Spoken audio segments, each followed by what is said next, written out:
خلیفہ اول بلا فصل حضرت ابو بکر صدیق رضی اللہ تعالیٰ عنہ کی ذات گرامی پر ایک اعتراض یہ کیا جاتا ہے کہ آپ لوگ کہتے ہیں کہ حضرت ابو بکر صدیق رضی اللہ تعالیٰ عنہ رسول اللہ صلی اللہ علیہ وسلم کے بعد پوری امت میں سب سے افضل ہے، جبکہ حضرت علی رضی اللہ تعالیٰ عنہ کو رسول اللہ صلی اللہ علیہ وسلم نے خیر البریہ افضل الناس قرار دیا ہے۔ اور بطور دلیل کے وہ یہ روایت پیش کرتے ہیں، حافظ ابو القاسم علی بن ابی محمد الحسن بن ہیبۃ اللہ المعروف ابن عساکر رحمہ اللہ، وفات 571 ہجری، تاریخ مدینہ دمشق، فضائل علی ابن ابی طالب، عن ابی سعید عن النبی صلی اللہ علیہ وسلم قال علی خیر البریہ۔ ابو سعید خدری رضی اللہ عنہ فرماتے ہیں کہ رسول اللہ صلی اللہ علیہ وسلم فرمایا کہ علی خیر البریہ، تمام مخلوق میں سب سے بہتر ہے۔ آپ کیسے کہتے ہیں ابو بکر صدیق افضل الناس بعد النبی صلی اللہ علیہ وسلم ہے؟ جواب ذہن نشین فرما دیں۔ پہلا جواب، حضرت ابو بکر صدیق امت میں سب سے افضل ہے۔ اس کی وجہ یہ ہے، رسول اللہ صلی اللہ علیہ وسلم کے بعد اس امت کا افضل ترین طبقہ صحابہ ہے، اور صحابہ کرام کے امت سے افضل ہونے کی وجہ ان کی صحابیت ہے۔ اور ابو بکر صدیق رضی اللہ عنہ واحد وہ صحابی ہیں کہ جن کو قرآن کریم کی آیت میں صاف لفظوں میں صاحب یعنی صحابی قرار دیا گیا ہے۔ سورۃ توبہ آیت نمبر 40، الا تنصروہ فقد نصرہ اللہ اذ اخرجہ الذین کفروا ثانی اثنین اذ ہما فی الغار اذ یقول لصاحبہ لا تحزن ان اللہ معنا، صاف فرمایا گیا۔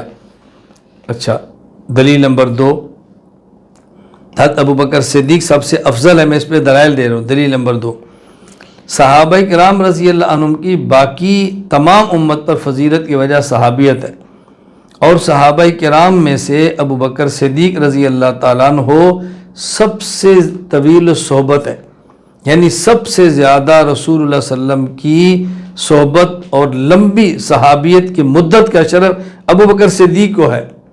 یہ شروع سے اسلام لائے ہیں اور آخر تک حضور صلی اللہ علیہ وسلم کے ساتھ رہے، تو 23 سالہ دور صحابیت انہوں نے دیکھا ہے۔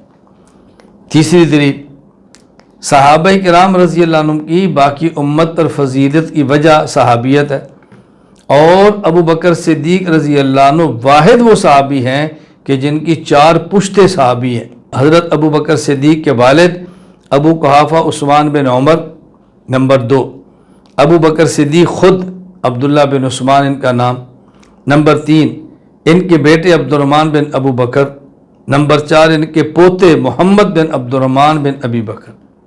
4 نسلیں ان کی صحابی ہیں۔ آپ اندازہ فرمائیں کہ یہ کیسے انسان ہوں گے۔ حضرت صدیق اکبر کے والد صدیق اکبر، آپ کا بیٹا اور آپ کا پوتا۔ صدیق اکبر کے والد عثمان بن عمر ابو قحافہ، خود ابو بکر صدیق عبداللہ بن عثمان، ان کے بیٹے عبد الرحمن بن ابو بکر، ان کے بیٹے محمد بن عبد الرحمن۔ امام ابو القاسم سلیمان بن احمد بن ایوب الشامی الطبرانی رحمہ اللہ، وفات 360 ہجری، المعجم الکبیر، باب نسبت ابی بکر صدیق، حدیث نمبر 11۔ حضرت موسیٰ بن عقبہ رحمہ اللہ فرماتے ہیں، لا نعلم اربعۃ ادرکوا النبی صلی اللہ علیہ وسلم وابناؤہم الا ہؤلاء الاربع۔ ہم نے ان 4 کے علاوہ کسی کو نہیں دیکھا کہ جہاں دادا، بیٹا، پوتا یہ سب کے سب صحابی ہوں۔ یہ 4 ہی ہیں، ابو قحافہ، ابو بکر، عبد الرحمن بن ابی بکر، اور ابو عتیق بن عبد الرحمن، و اسم عتیق محمد رضی اللہ تعالیٰ عنہ، یعنی محمد بن عبد الرحمن۔ چوتھی دلیل کہ صدیق اکبر رضی اللہ عنہ تمام صحابہ سے افضل ہیں اور امت میں سب سے بعد افضل ہے۔ خود علی المرتضیٰ رضی اللہ تعالیٰ عنہ یہ بات فرماتے ہیں۔ ابو عبداللہ احمد بن حنبل رحمہ اللہ، وفات 241 ہجری، مسند احمد، حدیث نمبر 833۔ حضرت ابو جحیفہ کہتے ہیں، میں نے علی رضی اللہ عنہ سے سنا، وہ فرماتے ہیں، اللہ اخبرکم بخیر حاذی الامہ بعد نبیہا، میں تمہیں بتاؤں اس امت میں رسول اللہ کے بعد سب سے افضل کون ہے؟ پھر فرمایا ابو بکر۔ پھر فرمایا ثم قال الا اخبرکم بخیر حاذی الامہ بعد ابی بکر، میں بتاؤں ابو بکر کے بعد کون ہے؟ پھر خود فرمایا عمر۔ علی المرتضیٰ اعتراف فرما رہے ہیں۔ اسی طرح محمد بن اسماعیل بخاری رحمہ اللہ تعالی، وفات 256 ہجری صحیح بخاری حدیث نمبر 3671۔ حضرت محمد بن حنفیہ حضرت علی کے بیٹے ہیں، وہ کہتے ہیں میں نے اپنے والد علی سے پوچھا، بیٹا پوچھ رہا ہے باپ سے، ایو الناس خیر بعد رسول اللہ صلی اللہ علیہ وسلم، ابو جی بتائیں رسول اللہ صلی اللہ علیہ وسلم کے بعد سب سے افضل کون ہے؟ فرمایا ابو بکر۔ میں نے کہا ثم من، پھر کون ہے؟ فرمایا عمر ہے۔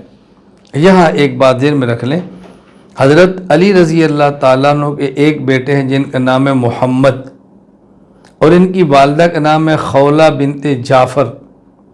خولہ بنت جعفر کا قبیلہ تھا بنو حنیفہ۔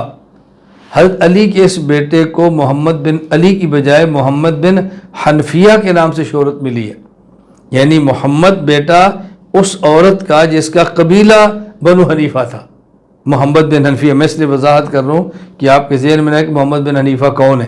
ان کی والدہ تھی حضرت خولہ بنت جعفر بن قیس، اور ان کا قبیلہ تھا بنو حنیفہ، یہ اس عنوان سے مشہور ہوئے ہیں محمد بن حنفیہ۔